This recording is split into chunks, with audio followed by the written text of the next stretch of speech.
Hey YouTube, Kevin Francis Astrophotographer here.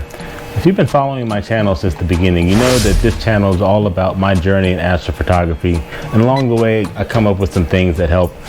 And I've been working on this Orion ST80 for a while now, since starting off with that Orion AstroView 6, and I've made a lot of improvements to it.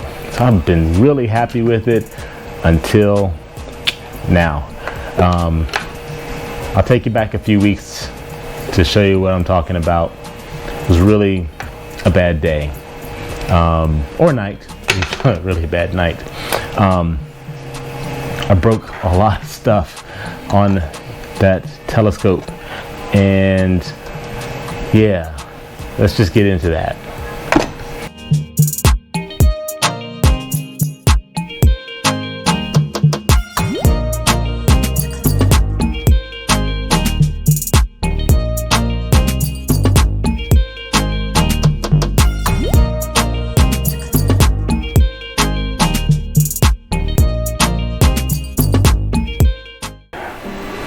Had a catastrophe last night that made me come close to tears. This was damaged, potentially this damaged.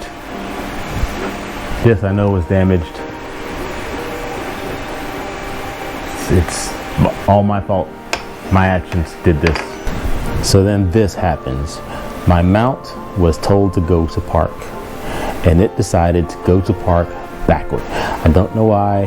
EQ mod has been working perfectly, but this is the catastrophe. So what broke? Both of the bottom two rings broke. They snapped at the joint. There's a lot of tilt in the image train, so the bearing I believe is gone, so I'm replacing that. That's about all the damage that's occurred. By 3D printing the parts that I have printed, if I had metal tube rings, there might have actually been damage to the telescope itself that would be irreparable for me.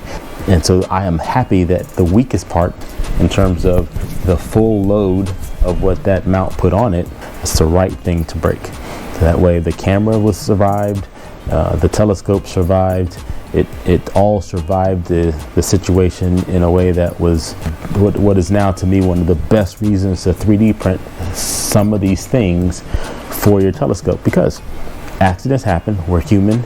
You know, the best medicine for all of this is to just avoid it altogether, which is why number one, I've got to understand what I did wrong to cause this problem, because again, EQ mod has been working perfectly up until this point.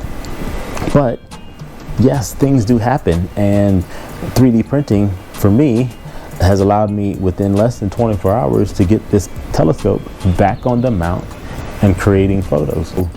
I'm not really all that upset. I lost some time last night because of it. Cool. But today, the next day, I am back at it, and I'm just so grateful. I don't have to wait for something metal to be purchased and sent to me.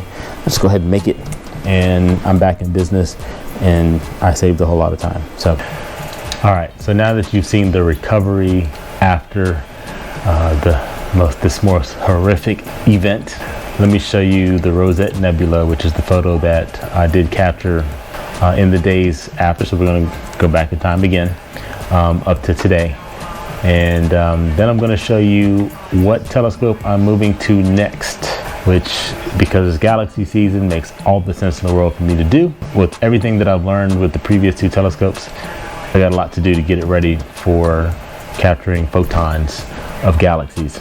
So anyway, here's a picture of the Rosette Nebula.